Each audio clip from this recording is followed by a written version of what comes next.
Yang saya takutkan nanti kalau ada yang gagal koalisi. Gagal koalisi nanti yang dituduh istana lagi, istana. Ya padahal kita tuh nggak ngerti koalisi.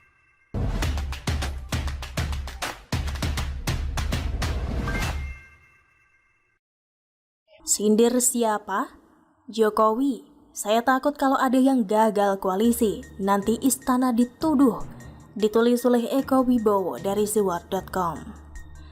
Yang saya takutkan nanti kalau ada yang gagal koalisi nanti yang dituduh istana lagi. Ini istana ini. Padahal kita itu kan enggak ngerti koalisi antar partai, antar ketua partai yang ketemu. Tapi yang paling enak memang mengkambing hitamkan, menuduh presiden, istana, Jokowi, paling enak itu. Paling mudah dan paling enak, kata Jokowi dalam HUT Partai Hanura di JCC Senayan, Jakarta, Rabu 21 Desember 2022. Pantas bila Presiden Jokowi mengeluarkan pernyataan seperti itu, entah hanya sebagai reaksi atas berbagai tudingan atau memang sebagai upaya membentengi diri demi melihat cara main dari beberapa partai yang kebetulan berseberangan dengannya itu. Bukan sekali dua kali kedudukannya sebagai presiden dianggap mengganggu dan dituduh ikut campur dalam proses demokrasi dari oposisi. Sering. Tentu masih ingat ketika pihak Partai Demokrat menyatakan bahwa ada yang berupaya menjegal pencapresan Anies Baswedan. Mereka menyamarkannya dengan istilah genderuwo dan invisible hand. Dikatakan juga bila presiden ikut campur dalam upaya pembentukan koalisi dan pencapresan. Terbaru terkait dengan verifikasi partai politik peserta pemilu 2024, di mana Amin Rais menuduh ada gigantic power yang tidak menginginkan keikutsertaan partai umat bentukannya. Lihat tingkah para oposan itu sebenarnya ya tidak mengherankan amat, sudah biasa, sudah tipikalnya. Belum sudah tuduh sana sini, begitu sadar bahwa mereka ternyata sebegitu lemahnya. Sekedar untuk menutupi kekurangan dan ketidakmampuannya, menyalahkan pihak yang berseberangan tentu adalah cara yang paling menyenangkan bagi mereka itu. Padahal sejauh ini juga tidak ada terbukti bahwa istana ikut campur dalam proses demokrasi yang mereka lakukan itu. Ketiga partai itu, PKS, Demokrat, Nasdem masih bebas-bebas saja melakukan komunikasinya. Tidak ada upaya penghalangan, Anies pun juga dibiarkan menikmati safari politiknya. Memang katanya ada lemparan telur di kantor Nasdem di sebuah daerah, tapi tidak terbukti bahwa itu bagian dari sabotase. Ada juga penolakan di Aceh, tapi itu karena tidak izin. Dalam salah satu pertemuan dengan massa, panggungnya pernah juga ambrol, tapi itu juga bukan upaya untuk menjegalnya, semua masih wajar. Kegiatan Anies juga tidak dianggap pelanggaran oleh KPU, pihak yang paling berkompeten di bidang penyelenggaraan pemilu. Tidak ada upaya untuk menahan agar tidak ada kegiatan Anies dadah-dadah di hadapan para pemujanya. Tapi kenapa Presiden sampai menyatakan hal seperti itu sedemikian terbukanya? Apakah beliau tidak paham bahwa disindir sejelas itu pun para oposan itu bakalan tidak akan merasa? Atau Pak Jokowi sudah punya feeling bahwa koalisi yang sedang mereka upayakan bangun itu sedemikian rapuhnya sehingga rawan gagal? Entahlah, bagaimana kalau menurut Anda? Wakil Ketua Nasdem memilih untuk tidak mempercayai hasil survei yang dilakukan Saiful Mujani Research and Consulting atau SMRC. Pada hasil survei tersebut, elektabilitas Nasdem hanya 3,2%, sehingga berpotensi tidak lolos ambang batas parlemen.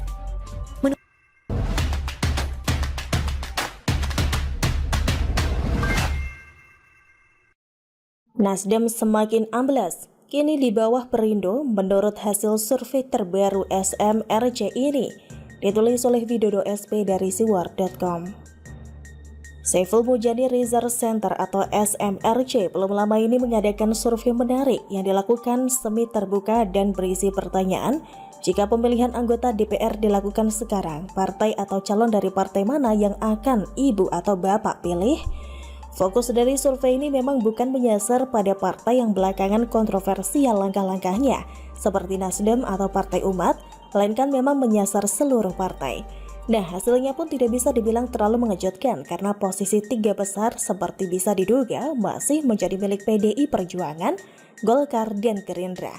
Tiga partai ini tampaknya masih sulit digoyahkan untuk terlempar dari posisi tiga besar pada pemilihan legislatif 2024 nanti.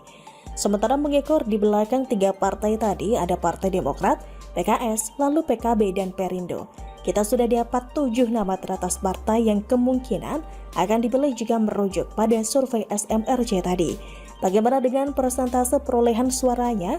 Sebagai peringkat terendah atau ketujuh, Perindo mendapatkan persentase di atas 4, tetapi sampai peringkat kedua, angkanya masih di bawah 10%, seperti diraih oleh Golkar.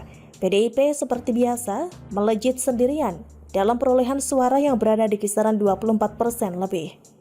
Menariknya, partai yang belakangan terlihat sibuk mendukung dugaan pencurian start kampanye politik oleh Anies Baswedan hanya ada di peringkat ke-8 dengan 3,2% saja. Angka yang terbilang menyedihkan karena tren perolehan suara Nasdem yang terbilang semakin turun. Bahkan tampaknya semakin Anies Baswedan bergerak dengan segala olah tingkahnya, justru efek yang diberikan terhadap Nasdem semakin buruk saja. Mungkin ini yang menyebabkan Demokrat, PKS, atau mungkin Perindo dan PKB yang berada tidak terlalu jauh dalam survei yang dilakukan SMRC tadi menahan diri atau berpikir 1000 kali kalau mau gabung dengan Nasdem dan ikut terjebak mengusung Anies. Mungkin pula mereka berpikir begini, sepertinya kok orang ini, Anies, membawa sial bagi perolehan suara partai yang mendukung dirinya ya. Ini sekali lagi bisa kita lihat dari hasil survei SMRC yang tersaji pada diagram hasil yang melengkapi artikel ini, dilansir dari laman Instagram @trending.issue. Jadi bagaimana sekarang? Ya biarkan saja Partai Nasdem itu dengan ambisi dan kesembronoannya mengusung dan memperkenalkan Anies kepada masyarakat. Mereka sih tetap berhak ya, asal kita harapkan caranya itu loh. Semoga jangan lagi yang aneh-aneh lah. Masa sudah curi start kampanye?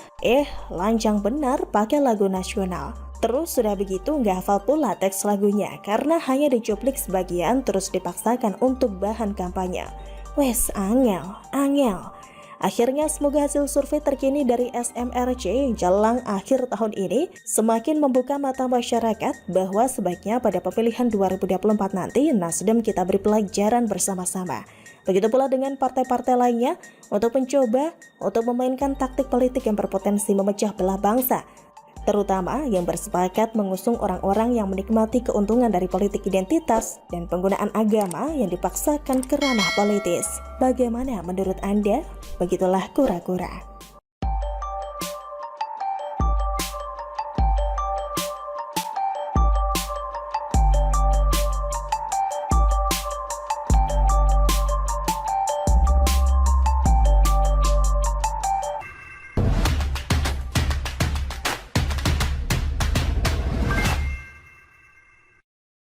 Ngakak, salah hitung jumlah followers Twitter, Musni Umar diketawain Denny Siregar.